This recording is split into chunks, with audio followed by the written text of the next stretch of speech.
University of Peloponnese for this opportunity to be here and be part of this panel.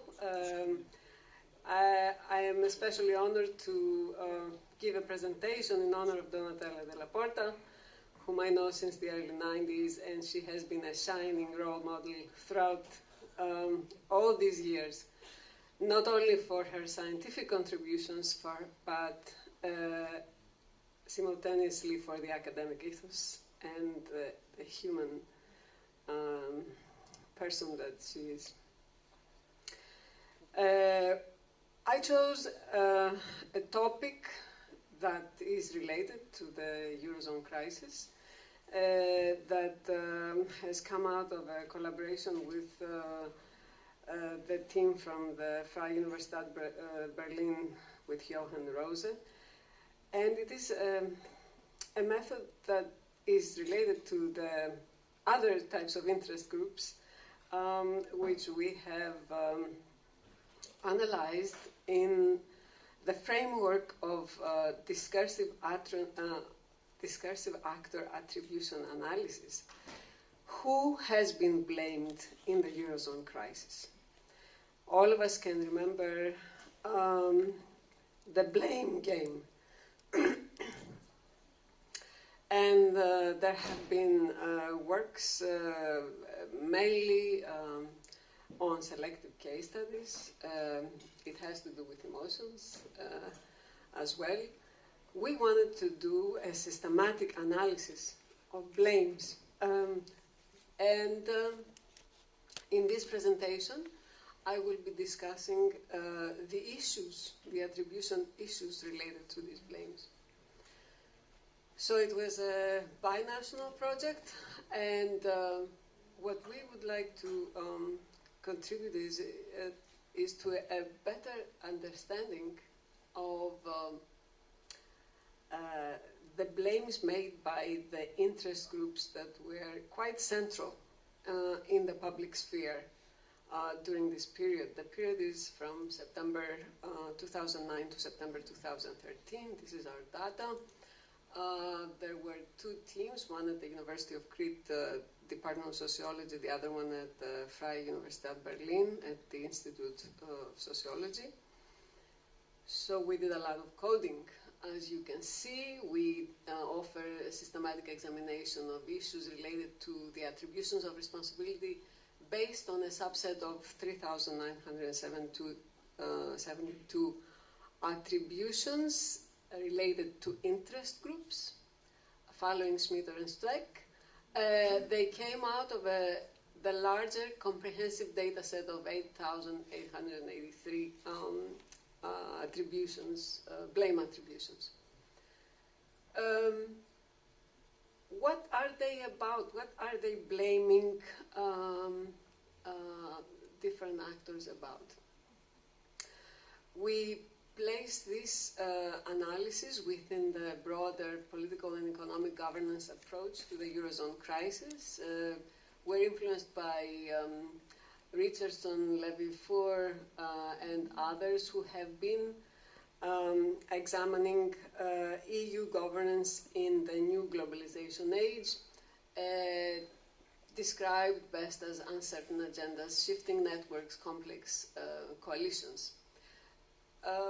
We are interested not only in the political governance actors, but also especially in the economic governance actors, and we would like to trace the issues, the attribution issues that these particular new governance actors are centering on.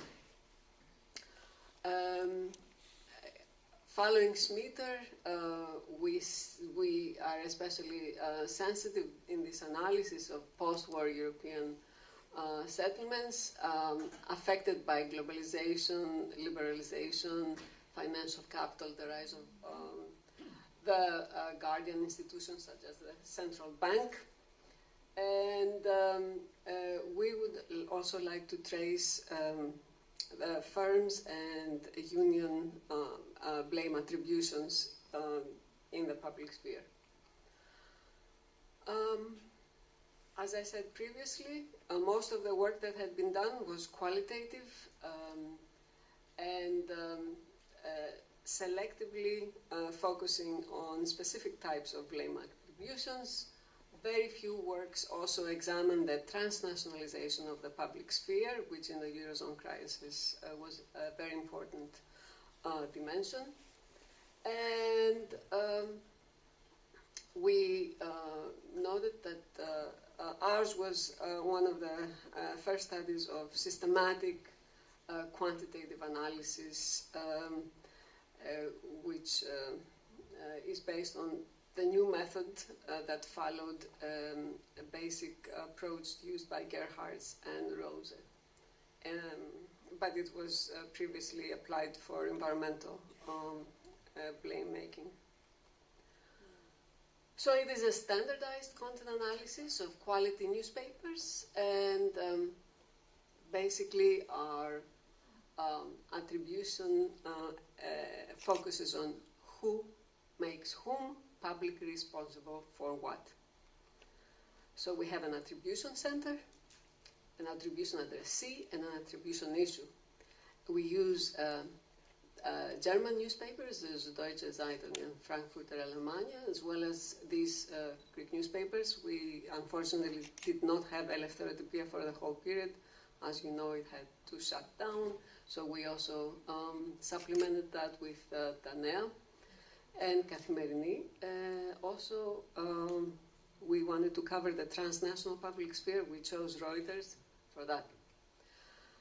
So, following Schmitter and Streck, the 1998 article, these are the actor groups on whom we focused: political governance in Greece, Germany, EU, and the transnational. Basically, these are the executive arenas, ministers, etc., and the legislative arenas. We also have the economic interest group, the economic governance, mostly central banks of Greece, Germany, the European Central Bank, and at the transnational level, IMF, World Bank, and the Troika. Firms and corporations are another actor group, as well as associations and unions. We've coded all these. We have a very detailed code book, which is available at the site of our project, The Greeks, the Germans, and the Crisis, GG-CRISI is the acronym, where you can have a look at our specific codes. We had used more than 365 codes. No, we used more than 350 codes on the issue. What you see here is here and in the next slide, the 13 grouped issues, attribution issues, which political governance, economic governance, actors as well as firms, associations, and unions center on when they make their attribution, their blame or praise attributions. So we have basically major issues around, attribution issues around political culture, economic and labor market policies, as well as Eurozone crisis management and EU integration, Troika austerity and structural reforms, as well as banking finance and its regulations. Now, if we look at the groups, political governance holds the majority of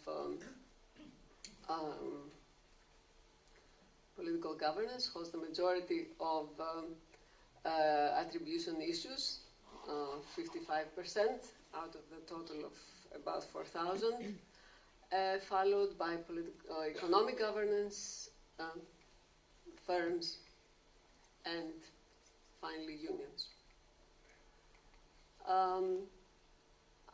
Political governance centers attributions by most frequent categories show that in Greece, political culture plays a central role, while in Germany and the EU, it is the Eurozone crisis management and EU integration which are central issues. Here we have political governance center attributions and the main issue as well as the main addressee. And you can see that in Greece we have basically attributions that are centered on the Greek federal government and cabinet, as well the similar pattern for Germany, and in the EU we have the European Union as the most frequent addressee on the political governance issues. Here you have a timeline of what political governance attributions look like during the 2009-2013 period that we study. And obviously, I don't have the time to go into the analysis, but it reflects 3 different periods through which there was a lot of new mechanisms and new dynamics shifting in the European Union and inside the 2 countries involved. If we look at economic governance attributions by most frequent categories, we see these basically being relevant in the EU and transnational spheres. We do not have Greece because the economic governance attributions are fewer in this context.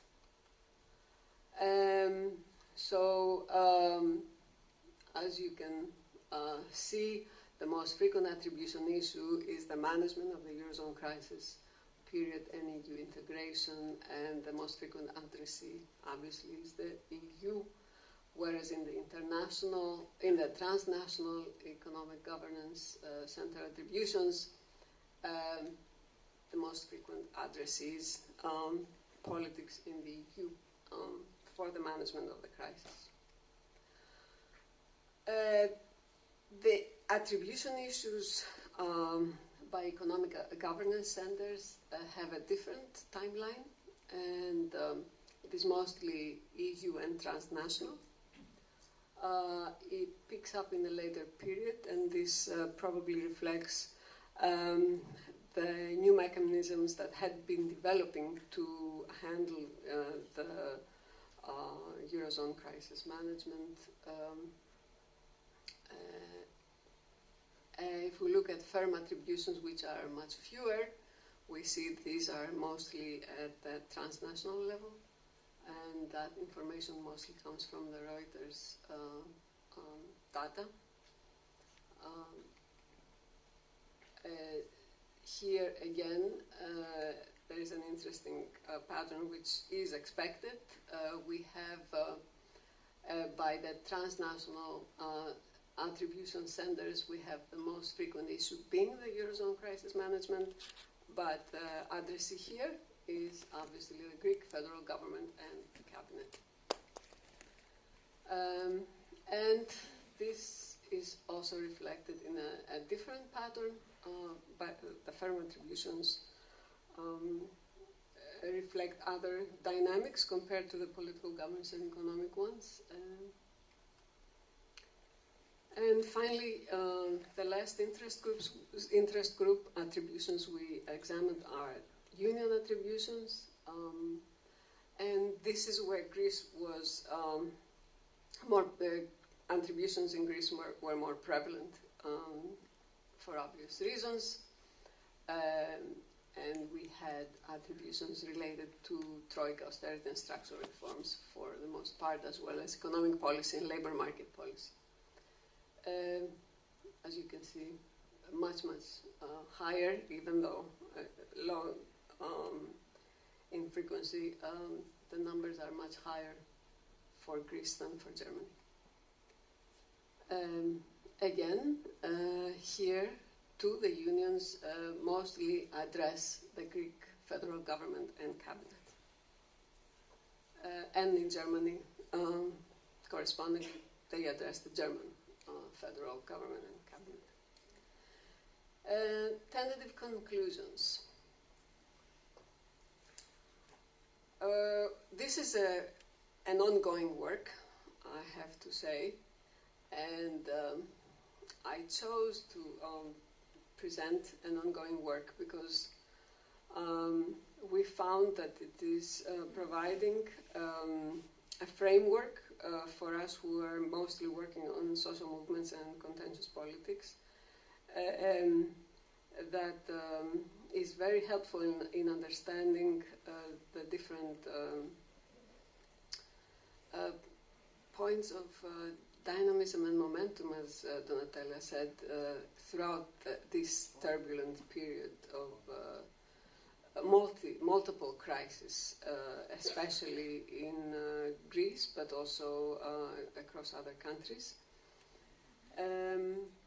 They show an intricate and continuous exchange of public attributions of responsibility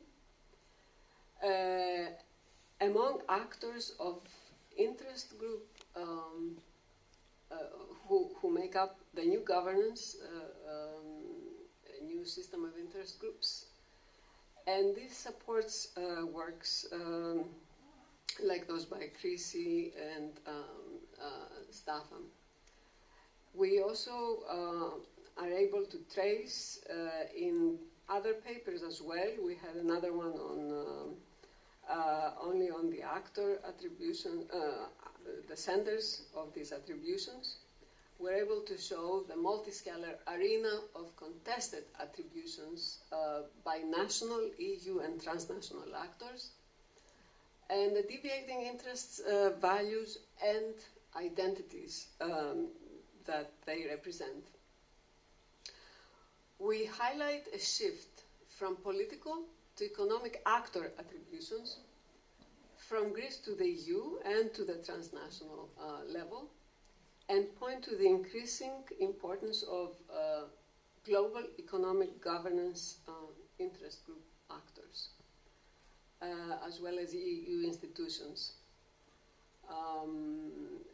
There is also an implied increasing empowerment of EU institutions of political and economic governance. And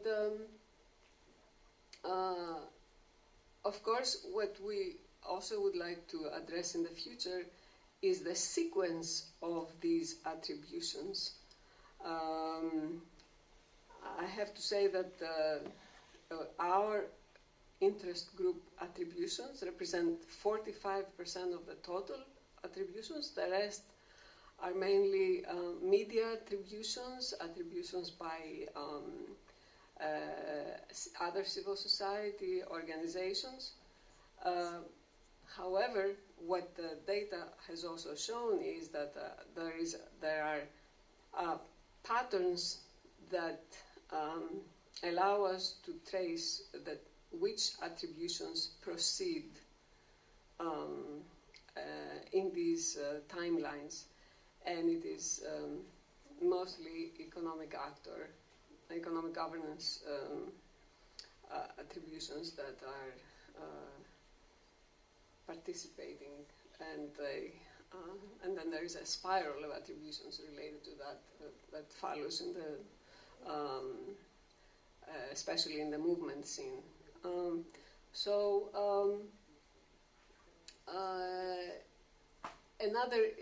Another important finding for us was that union attributions were limited, and that is something that we, unless we had done this systematic work, we wouldn't be aware of how limited they appear to be in the public sphere. So thank you very much.